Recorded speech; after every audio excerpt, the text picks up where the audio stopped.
So once again, I'm not really sure what to talk about, but I was thinking maybe we should, it's been almost 2 years. So I started these, I want to say like a week or two after the pandemic lockdown first happened. And every once in a while I go through and watch that first video again, and 2 years later realize my naivete that I said, they're saying a couple of weeks, but it'll probably be like a couple months. Well, a couple months are gone, and it's been a couple of years, so we'll see. I think they're arguing about if they should get rid of the lockdowns completely at this point or what. Anyway, when I first started making these, right, it was a whole entire yard. I don't know if the back shed was still there over there, and there was cardboard laid down there. I think I had just laid some cardboard down. And there was a forest back there, but now it's a construction site with pallets of wood, I guess. My garden's a couple of years old. Snow's melted. It actually snowed a couple times this year already, and it already melted, but it's below freezing again outside today. As for the downstairs bathroom construction situation, it had been gutted. It was last week when I made a vlog.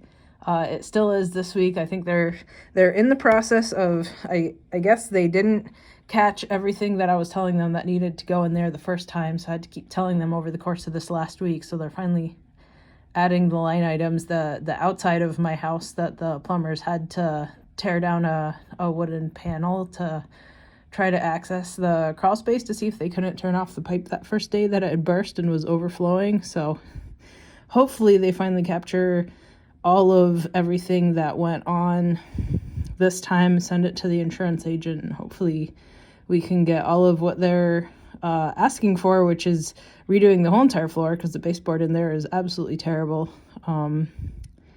And if not, I'll just, end up paying the difference, which is fine because the whole entire floor was kind of a disaster. Anyway, so I had the post-op with my back surgeon. He said no physiotherapy until 6 weeks, even though I kept on asking and saying a bunch of times, but he said no. So fine, and he said still don't lift more than 10 pounds and all of the usual post-op stuff. I forgot to ask him if I can bend my back yet, but I'm guessing the answer is no anyway, so there's no point in me asking. But now that I'm looking out at the garden, I think, I should go kick those round composters and roll them around the garden a little bit to mix up the compost in them, but I'm pretty sure I'm not supposed to do that still, so I'll hold off.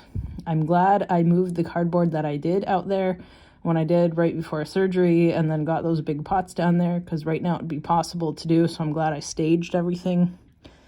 Even though I don't think I need to set up more pots for the stuff that's coming in the spring, you never know what's going to happen when you have a plant addiction like me, so it's good that I moved the last, 6 or 10 pots that I had down there just in case. One of the pots that I'll be able to use that already has dirt in it for some of the plants that are coming needed a little bit more. I dumped what was in the parsnip pot and one of the sweet potato pots into it. It didn't completely fill up, so it would need some fertilizer anyway in it. And I think once those composters are done, hopefully they're done in the spring by the time that those berry bushes come in and everything. So hopefully I can empty out a little bit of the dirt from inside of those into that one pot that needs a top up. It's the one just to the left. Where's my finger? Just to the left of the door from this view. I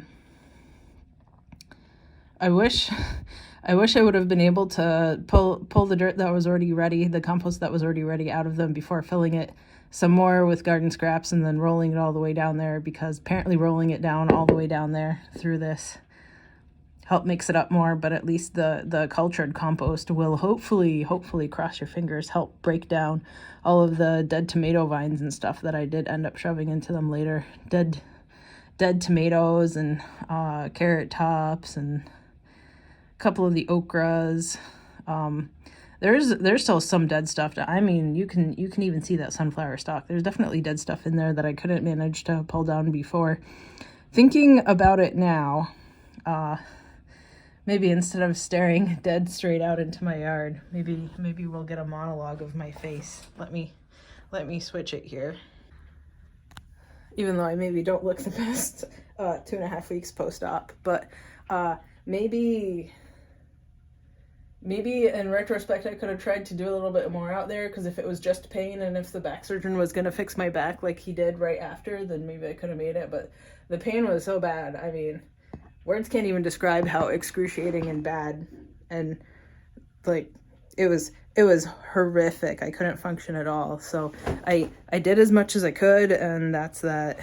I think I heard a crash somewhere. I wonder what Georgie did. I'll go check it soon. So I'm trying to step over this fan here, the fan cord. I moved the fan so I can walk through here, but the cord is an issue. Oh, the Nepenthes seeds are popping up in there too. So I took a couple of Jamae and put it in some of the Nepenthes seed deli containers that I had started that didn't have any Nepenthes come up in them yet, to see if that would kickstart it, because it seems to have kickstarted the smaller containers that I have here that I put some Jamae in. I should water these guys, my dandelions and parsley and stuff. Oh, that last dandelion finally did come up. Good. I might have killed that parsley trying to make it grow better. Maybe it didn't want to be covered. Oops. At least one of them is good. I have the hardest time with parsley. I can't seem to make it grow. Maybe while I'm in here, I should water things a tiny bit. So I put my laundry and dishes away today. And hadn't planned on doing a bunch of the other stuff that I still need to do. I was going to save it for tomorrow if I still felt good, like sweeping the floors from cat for tumbleweeds, and what else? Watering the plants. So one of my neighbors had offered me to do laundry at their house because I don't have laundry with that bathroom wrecked, so I went over and did that on Wednesday. Apparently it took 4 hours to do 2 big loads, and it was more work than I had done in weeks after being bedbound for a while, so definitely slept 9.5 hours that night. Here's the rest of the plants that you saw last time too, though. That one trying to escape the window. Well, I'm not sure I have much else to talk about. I'm doing good. Georgie's over his cold. I'm back to work on the 1st of March. It's still work from home as far as I know. Back to work on the 1st of March, which is when I'll have to think about starting some seedlings in here for the garden at that point too. Not just the parsley and dandelions and all the other poorly timed stuff that I have in here, like those cabbages, but like tomatoes and tomatillos and ground cherries for outside. So it'll perfectly coincide. Hopefully I'm already feeling better than I have in years. So hopefully I continue feeling better and better, and then that will go smoothly for me. So I don't know if I pointed this out, but this one fern that everybody says pops up all over the place. So it popped up here. It's the one that I have outside that's completely covered in some sort of like scale or mealies that I can't get rid of. And it's been sitting out there, and I thought it would die by now, but it's somehow still green and somewhat alive, even though it's pretty unhappy. I think I'm just going to chuck it in the garbage. The same with the cinnamon tree pot. And then up here that died, the sesali. And then the couple pots from cobras and sarracenia that died outside. Even though I did put some Venus flytrap seed on it, I'm not enthusiastic that it will actually sprout and do anything, because I did put a lot of seed in. Ooh, I should pull that out sometime soon. In a pot in my fridge for kind of a gentle overwintering, and hope that it'll sprout, and then I'll grow it in here instead.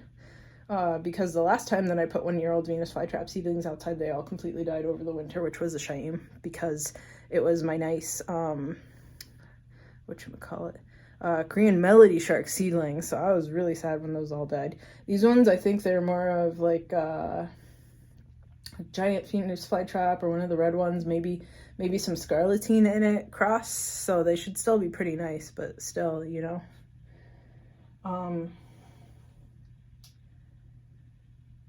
Yeah, I think that's all I plan on talking about. Not too much interesting stuff going on in here, you know. I got all the Jamae off of these guys. I put them in the Nepenthes seed pots, and that's about it. So maybe I'll harvest my greens for a sandwich sometime soon too. Well, we'll see. Yep. Okay, till next time. Bye.